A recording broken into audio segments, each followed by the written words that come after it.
आइए स्टूडेंट्स, जिस वीडियो का था आपको कुछ समय से इंतजार, उस वीडियो को लेकर के मैं उपस्थित हुआ हूं। आप सोच रहे होंगे सर जी स्वर संधि के 2 वीडियो को पढ़ा दिए, बाकी तीन को ही लेकर के उपस्थित हुआ हूं। और मुझे उम्मीद है कि कल आप जाने वाले हो, तो उस स्थिति में आज इस वीडियो को आप पूरा देख के जाओगे ही जाओगे, ऐसा मुझे विश्वास है, ऐसा मुझे भरोसा है। बिल्कुल मिस मत करना, यह 10 से 15 मिनट आपके लिए बड़ा इंपॉर्टेंट होने वाला है। आइए स्टूडेंट्स, हम लोगों ने पढ़ लिया है स्वर संधि के भेदों को। स्वर संधि में पढ़ लिया हमने दीर्घ संधि को, स्वर संधि में हमने पढ़ लिया है गुण संधि को। उसके पहले एक वीडियो में संधि और संधि के जो 3 भेद होते हैं, स्वर, व्यंजन और विसर्ग, उसकी चर्चा कर ली हम लोग। उम्मीद करते हैं कि इसको भी हम लोग बहुत ही अच्छे ढंग से पढ़ेंगे, बहुत ही अच्छे ढंग से सीखेंगे। जय भारतम, जय संस्कृतम। आप देख रहे हैं आशा सोना स्टडी चैनल। उम्मीद करते हैं स्टूडेंट्स आप पूर्ण रूप से तैयार होंगे, कॉपी और पेन लेके बैठे होंगे। शुरू करते हैं इस टॉपिक को। स्टूडेंट, स्वर संधि में जो तीसरा भेद है उसे कहते हैं यड़ संधि। क्या? यड़ संधि। इसी को स्टूडेंट्स आपसे पूछ रहे हैं कि यड़ संधि का सूत्र है, या यड़ संधि के लिए किस सूत्र का प्रयोग करते हैं, और ऑप्शन 4 दिया गया हो तो ध्यान रखिएगा, उसके लिए इको यड़ची आपको याद रखना होगा। यही आपको टिक आउट करना है। और ध्यान रखिएगा, जिस प्रकार मैंने बताया था दीर्घ के लिए अकह सवर्ण दीर्घ शब्द आया हुआ है, गुण संधि के लिए हमने पढ़ा था आद गुण, अंत में गुण आया हुआ है। ठीक उसी प्रकार स्टूडेंट्स यड़ संधि में इको यड़ची, यड़ बीच में दिख रहा है, यही आपको ध्यान रखना है। ठीक है, उम्मीद करता हूं समझ में आ गया होगा।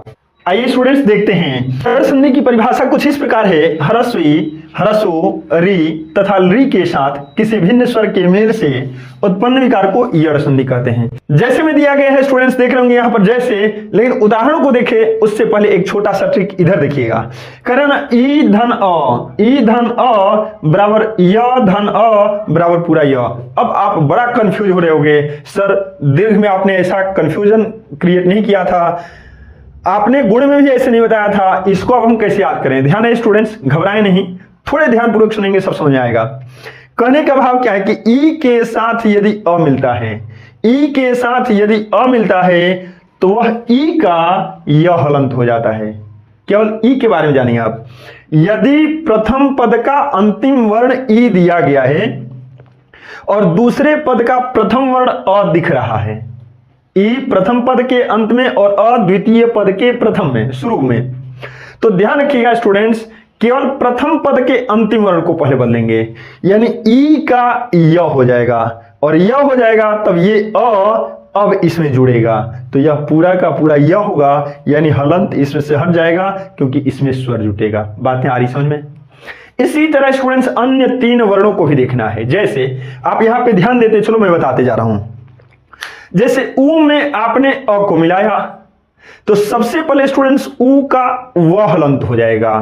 अब ऊ का जब वह हलंत हो गया तो जो दूसरे पद का प्रथम वर्ण है यानी अ है, अब उस वह हलंत में आकर के जुड़ेगा, और तब वह जो नई विकृति उत्पन्न करेगा वह पूरा पूरा वह के रूप में होगा। बातें आ रही समझ में? इसी तरह री के साथ होगा स्टूडेंट्स, री के साथ अ जोड़ेंगे, री का र हलंत हो जाएगा, और बाद में जुड़ेगा पूरा पूरा र बनेगा। और री के साथ भी कुछ ऐसा होगा, री के साथ यदि हम अ को जोड़ते हैं, री के साथ यदि अ को जोड़ते हैं तो री ल हलंत में बदलेगा, बाद में अ उसमें जुड़ जाएगा, यानी पूरा का पूरा ल बनेगा। क्लियर हुआ? यहां से देखेंगे, मुझे उम्मीद है समझ में आ गया होगा। स्टूडेंट्स एक चीज और, यहां पर दिया गया किसी भिन्न स्वर के मेल से, किसी भिन्न का मतलब अलग होता है। अलग का मतलब क्या है कि ई उ री तथा री के बाद कोई जरूरी नहीं कि अ ही आए, इसको भी आपको ध्यान में रखना होगा। परिवर्तित कर लिया आपने, बदल लिया, यानी ये हलंत युक्त हो गया, उसके बाद से यहां पर जो भी वर्ण आ रहा हो, मैंने अ पर बताया एग्जांपल देकर के, लेकिन यहां पर जो भी वर्ण आ रहा होगा ना उसको उसमें जोड़ देना है, और तब पूरा का पूरा उसको लिख देना है, यही परिवर्तन करना है। कोई दिक्कत? चलिए देखते हैं। जैसे देखेंगे ईत धन आदि, पहला ही ऑप्शन मैंने थोड़ा सा उटपटांग लिया इसलिए कि आप बढ़िया से समझ पाओ। ईत में से ह्रस्वी को हटाएंगे, ईत बन जाएगा। क्या बन जाएगा? ईत बन जाएगा। ये तो आ रहा होगा समझ में। आदि में से आ को निकाल लेंगे, इसमें से ई निकला ह्रस्वी धन, इसमें से आ निकला। अब करना क्या है, बाद में दी को हम इधर ले लेंगे, यानी दी यहां पर आकर के जुड़ जाएगा, ईतदी बना। ईतदी अभी शब्द नहीं बना है, अब जो परिवर्तन होने वाला है उसको देखेंगे हम। मैंने बताया था कि ई के साथ कोई भिन्न वर्ण आए तो स्टूडेंट्स ई का य हो जाता है। ई का मतलब य लिखेंगे और प्लस में आ करेंगे, प्लस में क्या करेंगे हम आ करेंगे। यहाँ पर अ पर ही ने बताया था, अ के हिसाब से थोड़ा सा मैंने शुरू में ही अलग ले लिया ताकि आपको बढ़िया से समझ में आ जाए।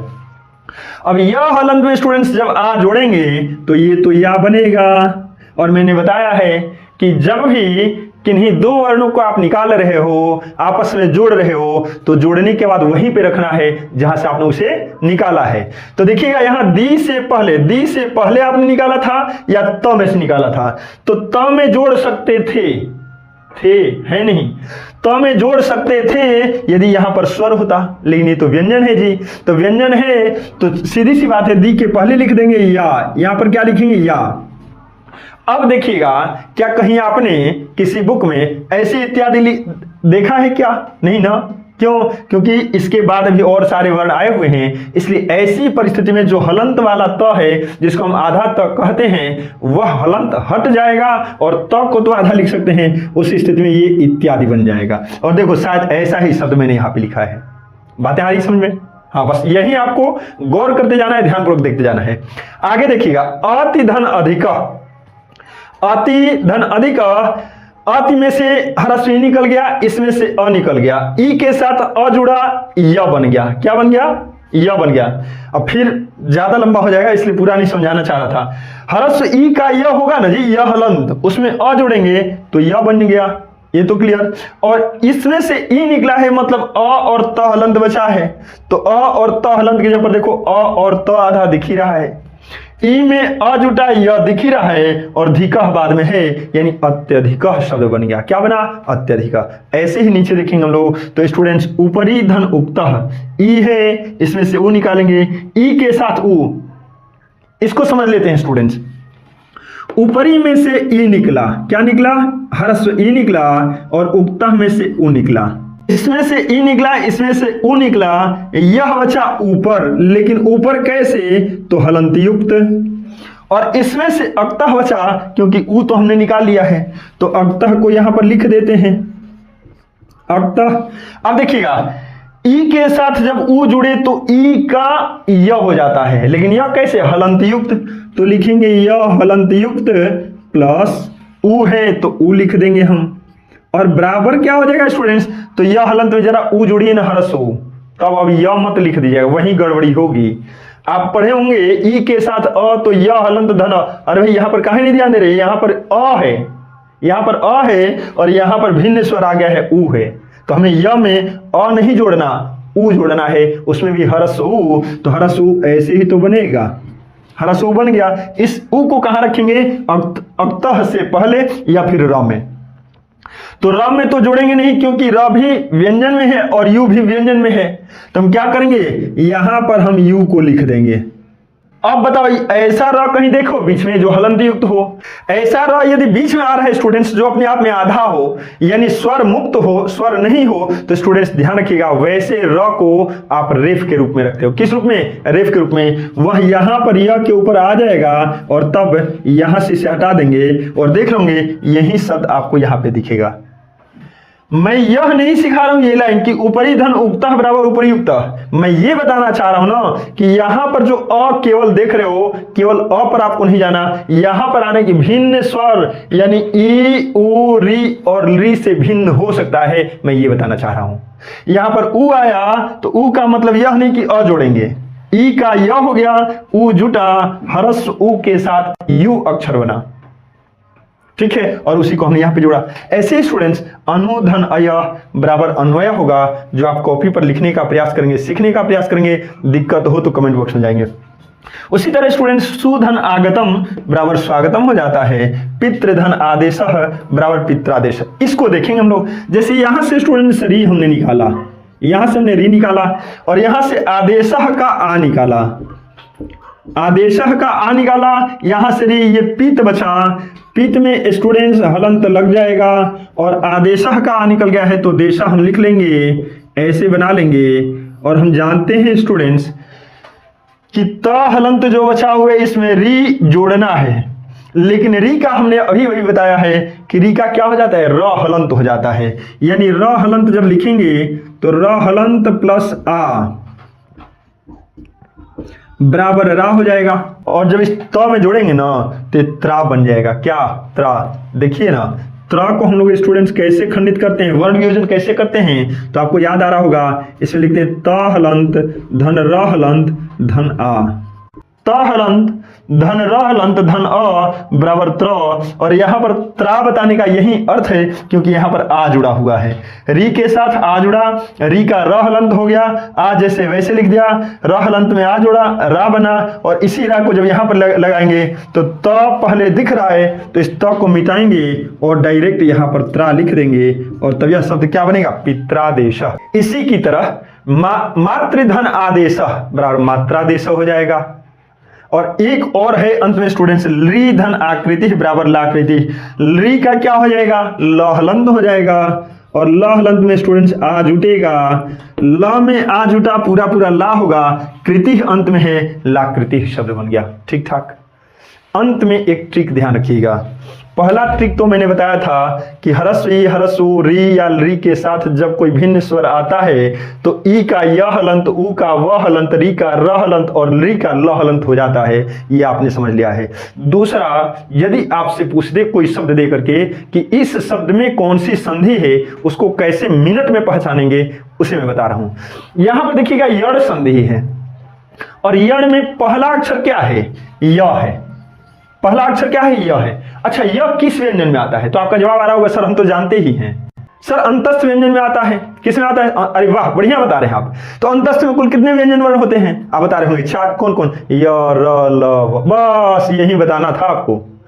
य र ल व वहां पर आए जहां से दोनों शब्द अलग अलग हो रहे हैं, मतलब यह आया ना, यह अंतस्थ है, यानी अंतस्थ व्यंजन वर्ण के कोई भी वर्ण वहां पर आ रहे हैं जहां से शब्दों को आप अलग अलग करते हैं, मतलब वह य से यण संधि है, य से यण संधि है। आ रही बात समझ में, वही तो दिया हुआ य व र और ल। ठीक है, आगे देखिएगा, जैसे इत्यादि यहां से अलग करना है, य दिखा, कौन सा, यण संधि।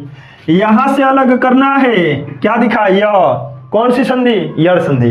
व, अरे वाह, वह भी दिख रहा है जी, अरे वाह, पित्रा पित्रा, र आ रहा है, र, अरे वाह, य र ल वाय, क्या, कौन सी संधि, यड़ संधि। तो मुझे उम्मीद है कि आप समझ पा रहे होंगे, जब भी ऐसा शब्द आए अन्वयः में कौन सी संधि है, बीच में आपने वह देखा, वहीं से तो अलग करना है, मतलब आप यड़ संधि टिक करोगे। ठीक है, ये तुरंत का तुरंत बनाने वाला है। संधि की परिभाषा पूछे तो आपको लिखना पड़ेगा। आगे देखिएगा स्टूडेंट्स, 4 में वृद्धि संधि है। क्या है वृद्धि संधि, इसके लिए सूत्र होता है वृद्धि रेचि, अर्थात आपसे पूछे कि वृद्धि रेचि किस संधि का उदाहरण है, आपको बताना होगा वृद्धि संधि का उदाहरण है। किस संधि का, वृद्धि। वृद्धि का एक अर्थ याद रखिएगा स्टूडेंट्स, बढ़ोतरी होता है। जैसे आपके माता पिता कहीं काम करते होंगे तो कहते होंगे क्या कहा जाए, वेतन में वृद्धि नहीं हुई जी, मतलब वेतन जितना था उसमें बढ़ोतरी नहीं हुई, जितना है उतना ही, बस बढ़ोतरी, वृद्धि से बढ़ोतरी याद रखेंगे, आपका सब काम खत्म। बढ़ोतरी कैसे, तो देखिएगा अ या आ के साथ, परिभाषा को भी छोड़िए, पहले इसको देखिए, बढ़ोतरी कैसे होगा। अ या आ के साथ चाहे ए जुड़ रहा है या फिर अ या आ के साथ ए जुड़ रहा है, दोनों ही परिस्थितियों में क्या बन रहा है, ए बन रहा है। देखो यहां पे ध्यान से, अ या आ के साथ, अ या आ के साथ, चाहे ए जुड़े चाहे ए जुड़े, वह तो ए ही बनेगा, यानी बढ़ोतरी वाली बात होगी। कौन सी बात, बढ़ोतरी वाली। अ या आ के साथ या अ या आ के साथ, यानी अ या आ कहने का मतलब क्या है कि प्रथम पद के अंत में चाहे अ आए चाहे आ आए, उसके बाद दूसरे पद के अंत में ये ए या ए आ रहा है तो वह ए होगा, और दूसरे पद के अंत में ओ या ओ आ रहा हो तो वह ओ ही होगा, और यही है वृद्धि संधि, यानी बढ़ोतरी हो गई, मतलब वह वृद्धि संधि है। वृद्धि का अर्थ क्या बताया मैंने, बढ़ोतरी। वृद्धि के लिए परिभाषा या सूत्र कौन सा है, वृद्धि रेचि है सर। वृद्धि रेचि में कौन कौन से वर्ण बनेंगे या कौन कौन से वर्ण ऊपर दिखेंगे, तो चाहे ए होगा चाहे अ होगा, यही आपकी पहचानने की ट्रिक भी होगी। आते हैं परिभाषा पर। अब कर आए अ या आ के साथ, अ या आ के साथ ए या ए अथवा ओ या ओ के मेल से उत्पन्न विकार को वृद्धि संधि कहते हैं। अर्थात पहले पद के अंत में आपको अ या आ दिखना है, और बाद वाले में यानी दूसरे पद के प्रथम वर्ण के रूप में चाहे ए आए चाहे ए आए, चाहे ओ आए चाहे ओ आए, इन 4 वर्णों में से कुछ दिख रहा है, मतलब वह स्टूडेंट्स वृद्धि संधि है। और यदि कोई शब्द दिया गया है और पूछ रहा है कि इस शब्द में कौन सी संधि, तो ध्यान है स्टूडेंट्स, उसमें तो वृद्धि संधि होगी। पहचानने का तरीका क्या कि बीच में जहां से वर्णों को अलग करना है वहां पर या तो ए दिखेगा या फिर ओ दिखेगा। शब्दों को देखिएगा उदाहरण वाले में यहां पर ए की मात्रा आ रही है, ए मैंने बताया है ए की मात्रा हो तो वृद्धि संधि। यहां पर ओ आ रहा है, ओ आ रहा हो तो वृद्धि संधि। यहां पर भी ए आ रहा है, यहां पर मतलब जिस शब्द में आपको ए या ओ ऊपर दिख जाए उस स्थान पर जहां से शब्दों को अलग अलग किया जा रहा हो तो वह स्टूडेंट्स वृद्धि संधि में होता है। उदाहरण कुछ ऐसा दिया गया है, एक धन एक बराबर एक एक, एक में से अ निकला और एक में से ए निकला, अ ए के साथ जुड़ा, अ ए के साथ जुड़ा, ए हो गया। ए यहां पर दिख रहा होगा। ए जैसे है वैसे ही है, कह जैसे है वैसे है, क हलंत है क्योंकि इसमें से अ निकल गया है, ए गायब है क्योंकि ए इसमें से निकला है, अ के साथ ए मिला है, अ के साथ ए मिल करके ए हो गया और क हलंत में ए जोड़ दिए, एक एक शब्द बन गया। उसी तरह यहाँ पे मत धन ऐक्यम, यहाँ पर अ के साथ ए मिल रहा था, यहाँ पर स्टूडेंट्स अ के साथ ए मिल रहा है और तब भी यह ए ही बन रहा है। यानी मत धन ऐक्यम बराबर मतैक्यम, महाधन ओजस्वी बराबर महोजस्वी। अब मैंने बताया है आपको कि अ या आ के साथ, अभी हम दोनों में देख रहे थे अ आ रहा था, लेकिन यहां पर अब क्या देखेंगे, आ रहा है। आ के साथ ओ मिलाए, ओ बन गया। म और ह हलंत यहां पर आया और जस्वी अंत में आया। ह हलंत है और आ में ओ को जोड़ने पर ओ हुआ और ह हलंत में जब जोड़ेंगे तो हो बनेगा। क्या बनेगा, हो। वो यहां पर दिख रहा है महोजस्वी। और इसी तरह स्टूडेंट्स ओ है, आ में ओ जोड़ेंगे ओ ही होगा, ह हलंत में ओ जोड़ेंगे हो हो जाएगा और म पहले शधा बाद में हो बीच में महोषधा शब्द बना। कौन सा शब्द बना, महोषधा। मैंने जो बताया उसको आप ध्यान रखिएगा ट्रिक के रूप में कि यदि आपको शब्द के बीच में जहां से आप संधि विच्छेद कर रहे हो यदि ए या ओ दिख रहा है मतलब वह स्टूडेंट्स वृद्धि संधि है। बातें आई है समझ में। एक और संधि बची है अयादि संधि, आज तो उसको भी निपटा ही देंगे। आइए स्टूडेंट्स देखते हैं अयादि संधि। अयादि नाम से ही जैसा आप देख रहे हैं अयादि, अय आदि, अय आदि। देखेंगे कैसे, अय धन आदि बराबर अयादि। इसका मतलब क्या है स्टूडेंट्स, व्याकरण के बुक में कहीं खोजिएगा आपको नहीं मिलेगा, जो मैं बता रहा हूं उसको ध्यान से सुनिएगा। यह वाक्य आप व्याकरण में खोजिएगा, खोजते रह जाइएगा, ये तो मेरे अपने ट्रिक हैं, ध्यान रखिएगा। अय धन आदि बराबर अयादि। आदि का मतलब क्या होता है स्टूडेंट्स, और जैसे आपने सुना होगा किसी व्यक्ति वस्तु स्थान या भाव के नाम को क्या कहते हैं, संज्ञा। जैसे में लिखा जाता है जैसे राम श्याम पटना मोहन आदि आदि, उसमें आदि मतलब ऐसे और सभी शब्द भी मौजूद हैं जो संज्ञा शब्द हैं। आदि का मतलब और, मतलब यहां पर भी देखिएगा अय और ऐसे और सारे शब्द हैं जिसको मिला करके अयादि संधि कहेंगे। क्या कहेंगे, अयादि संधि। ये अयादि संधि है, लेकिन इसके सूत्र की बात करेंगे स्टूडेंट्स तो यह है एचो अयवा यावह। कठिन हो रहा है, दो चार बार बोलिए ना, ठीक हो जाएगा। एचो अयवा यावह, ये अवग्रह चिन्ह है स्टूडेंट्स। यह अवग्रह चिन्ह है जिसका उच्चारण अ के रूप में करते हैं। अ क्या बोला है, अ। एचो अयवा यावह, यही आपको ध्यान में रखना है। इसको जब तोड़ेंगे स्टूडेंट्स ना तो एच को केवल हटा दें तो अय औ आय आओ होता है। अय आ औ, या में से या में हलंत लग जाएगा, अ इधर आ जाएगा, औ फिर वह में हलंत लग जाएगा, आ इधर आ जाएगा, आय, या में हलंत लगेगा और आ इधर आ जाएगा, आओ। अय आय ओ आओ, इस संधि में यही पढ़ना है। और सोच रहे कि अय आय ओ आओ का पढ़ा रहे हैं, हाँ बिल्कुल, थोड़ा सा आपको लग रहा होगा लेकिन वही पढ़ा रहा हूं जो आपके लिए बड़ा इंपॉर्टेंट होने वाला है। यहाँ पर लिखा गया है ना अय आदि अयादि, अय आदि अयादि। अय के साथ ऐसा शब्द होगा आपको और वही पढ़ना है आपको। देखिए ना यहाँ पर सबसे पहले हम ट्रीके वाले को देख रहे हैं। अयादि जो मैंने अलग अलग कराया वो ट्रीके था, कहीं ना मिलेगा। ये जो करा रहा हूं ना, ये बता रहा हूं, ये कहीं नहीं मिलेगा, कम ही मिलेगा, कहीं संयोग से मिल गया तो अलग बात है। ए धन अ बराबर अय, ए धन अ बराबर अय, लेकिन अभी अभी आप पढ़े हैं किसको, यड़ संधि को। और यड़ संधि में मैंने बताया था कि ई का य हलंत हो जाता है और बाद में स्वर को जोड़ा जा रहा था, बस वही यहां पर भी करना है। ए का क्या हो जाएगा, अय हो जाएगा, और इस अय में स्टूडेंट्स य में हलंत रहेगा, और यह अ पुनः आकर के जुड़ेगा, तब जाके पूरा अय होगा। और ऐसे ही चारों में करना है। प्रथम पद के अंत में 4 ही वर्ण आपको मिलेंगे, चाहे वह ए मिले, अय मिले, ओ मिले या ओ मिले। और दूसरे पद के अंत में भिन्न स्वर होगा, वह अ भी हो सकता है आ भी दिख जाए आपको, ठीक है। तो उस स्थिति में मत घबराइएगा, ये वाला आपको देखना है, ए, ऐ, ओ, औ आ रहा है क्या? यदि आ रहा है मतलब वह क्या है स्टूडेंट्स, वह तो अयादि संधि है। लेकिन ध्यान रहिए, प्रथम पद के अंत में देखना है। अब कहीं संयोग से इसको दूसरे पद के प्रथम वर्ण के रूप में देखोगे तो स्टूडेंट्स वह तो वृद्धि संधि में चला जाएगा जी। तो जहां से अलग अलग कर रहे हैं वहां पर क्या देखना होगा, तो वहां पर स्टूडेंट्स यही अय, आय, औ या आओ दिखेगा। बातें आ रही समझ में? देखते हैं परिभाषा, फिर उदाहरण।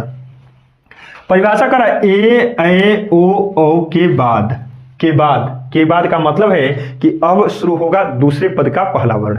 अभी हम क्या पढ़े थे, तो ये पहले पद का अंतिम वर्ण है स्टूडेंट्स।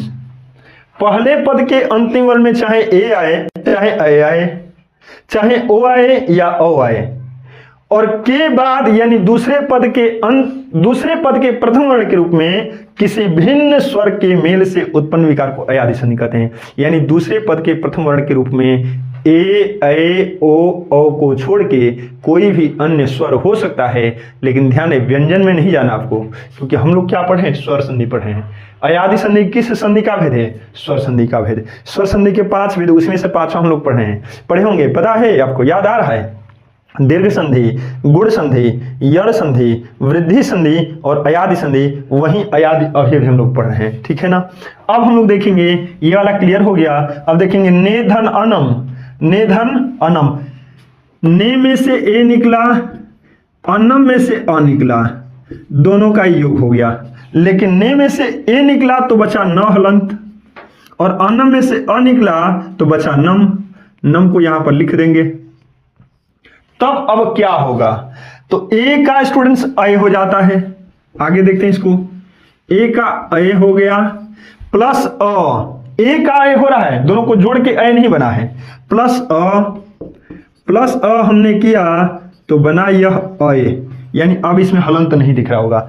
इसी अय को वहां पर जोड़ना है जहां से निकाला है, तो हमने या तो नम के पहले से निकाला है या ने में से निकाला है। तो देखिए यहां पर अय आया हुआ है स्टूडेंट्स, हम लोग व्यंजन में जोड़ सकते हैं। व्यंजन यहां पर दिख रहा है, अ दिख रहा है, न में जैसे ही यह स्वर आकर के जुड़ा, ये बेचारा हलंत अपने आप का हो गया, भाग गया। स्वर जुड़ा, हलंत भाग गया। अब क्या बचा, यह बचा, इस यह को हमने यहां पर रख दिया, ये शब्द तो बना नयनम। क्या हमने भी यही लिखा है? बिल्कुल हमने भी वही लिखा है स्टूडेंट्स। ऐसे करके आप देखोगे समझ में आ जाएगा। ने में से ए निकला, न बचा, अनम में से अ निकला, नम बचा था। यहां पर हलंत लगा था, ये यह अभी नहीं दिख रहा था। ए और अ को जोड़ने पर ए का अय हो गया, अय में पुनः अ को जोड़ दिया हमने। इस अय में हलंत था, लेकिन जैसे ही हमने अ जोड़ा, यह पूरा का पूरा अय बन गया। अय है, न में हलंत था, उसमें अ जोड़ा, हलंत हट गया। यह है, यह को हमने न के पहले जोड़ दिया, शब्द क्या बना, नयनम बना। ऐसे ही आपको बनाना है, ऐसे ही आपको करना है। गई धन अकह, गई में से अय निकालेंगे, यहां से अ निकालेंगे। अय के साथ जब अ मिलेगा, अय के साथ जब अ मिलेगा, आय होगा। उस आय में अय का आय हुआ है, उस आय में इस अ को पुनः जोड़ देंगे, आय बचेगा। यहां से अय और यहां से अ निकालने पर डायरेक्ट लिख रहा हूं मैं, इतना सब नहीं कर रहा हूं, डायरेक्ट लिख रहा हूं, यह क्या बन जाएगा, आय बन जाएगा। अब ऐसा क्यों, आय हलंत वाला हुआ नहीं, उसी में अ जुट गया तो आय पूरा हो गया, ठीक है। गई में से अय निकला, ग हलंत है, अ निकल गया है, कह है। बचा क्या है, आय बचा है, यहां पे जोड़ना है। बचा क्या है, आय बचा है, यहां पे जोड़ना है। आ जोड़ेंगे, हलंत हटेगा, आ की मात्रा आ जाएगी। या जोड़ेंगे, इस बीच में गाय का शब्द बना, वही तो दिख रहा है, ऐसे करके बनाना है। उसी तरह स्टूडेंट्स, पो धन अनह, ओ धन अ बराबर औ, धन अ बराबर औ, यहां पर औ दिख रहा है। औ धन अकह, औ धन अ बराबर आओ, और यहां से निकालेंगे स्टूडेंट्स, तो यह आ दिख रहा है हमको, ठीक है। अब एक ट्रिक और ध्यान में रखिएगा कि यदि बीच में जहां से हम संधि विच्छेद कर रहे हैं वहां पर कुछ ऐसे इंपॉर्टेंट वर्ड्स मिल रहे हैं तो आप समझेंगे अयादि संधि है, और वो शब्द क्या होंगे? अय, आय, औ या आओ, जो यहाँ पर आप देख रहे होंगे। और यही तो है अय आदि, यहाँ पर देख रहे हैं ना, अय आदि। तो अय तो है, लेकिन इसके जैसे और भी शब्द हैं, आय हो, औ हो, आओ हो, तो वह क्या है? अयादि संधि। यहाँ पर देख लो, आय दिख रहा है, यहाँ पर क्या? आओ दिख रहा है, यहाँ पर क्या दिख रहा है स्टूडेंट्स? औ दिख रहा है, यहाँ पर क्या दिख रहा है? अय दिख रहा है। इसका मतलब है कि जिस शब्द में तोड़ने पर या संधि विच्छेद करने पर अय, आय, औ या आओ में से कुछ भी दिख रहा हो, अयादि संधि उसे कहते हैं। मुझे तो उम्मीद है स्टूडेंट्स कि आपको पूर्ण रूपेण समझ में आ गया होगा। तो चलिए एक शब्द दे रहा हूं आपको, उसको बनाएंगे आप बताएंगे पावनः का संधि विच्छेद क्या होगा। पावनः, यदि आप समझ पा रहे हो तो इसको आप कमेंट बॉक्स में डालना। एक हिंट कर दूं, यहां पर आओ दिख रहा है, आओ, और आओ कहां पर है? तो यहां पर है। थोड़ा सा सोच समझ के बनाना, आओ कहां पर दिख रहा है और इसका सही सही संधि विच्छेद क्या होगा वो कमेंट बॉक्स में। जाते जाते बहुत ही महत्वपूर्ण सूचना आपके लिए स्टूडेंट्स, ध्यान है, आज ही घंटे 2 घंटे बाद एक बहुत ही महत्वपूर्ण वीडियो बनने जा रहा है। यदि आप एग्जाम सेंटर पर जाने की तैयारी कर रहे हो तो उस वीडियो को आप देखना नहीं भूलोगे। मुझे उम्मीद है कि वो देखोगे और वह आपके लिए बड़ा ही इंपॉर्टेंट होने वाला है। Bye students.